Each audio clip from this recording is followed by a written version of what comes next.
যুদ্ধবিরতি ও বন্দি বিনিময় চুক্তির প্রথম ধাপ বাস্তবায়ন হয়ে গেলে চলমান সহিংসতা বন্ধ করতে রাজি হয়েছেন ইসরায়েলি প্রধানমন্ত্রী বেনিয়ামিন নেতানিয়াহু।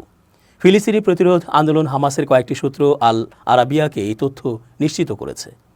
আল আরাবিয়ার প্রতিবেদনে বলা হয়েছে, নেতানিয়াহুর অবস্থানে স্পষ্ট পরিবর্তন এসেছে। এতে বোঝা যাচ্ছে যে চুক্তির প্রথম ধাপ সম্পন্ন হলে যুদ্ধ সমাপ্তির প্রক্রিয়া শুরু হবে।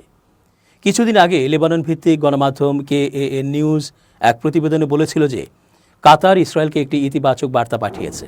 সেখানে তারা জানিয়েছে, একটি যুদ্ধবিরতি ও বন্দি বিনিময় চুক্তির বিষয়ে আলোচনা করতে প্রস্তুত রয়েছে হামাস।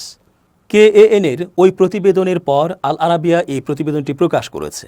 হামাসের একটি সূত্র KAN-কে আরও বলেছিল যে যুদ্ধবিরতি কেন্দ্রিক আলোচনা শুরু করার জন্য বিতর্কিত কিছু বিষয় এড়িয়ে মূল আলোচনা শুরু করা হবে। ওসব বিষয়ে পরবর্তী পর্যায়ে আলোচনা হবে। এমন অন্যতম বিষয় হল মিশরীয় সীমান্ত বরাবর অবস্থিত ফিলাডেলফি করিডোর থেকে ইসরায়েলি সেনাদের অপসারণ।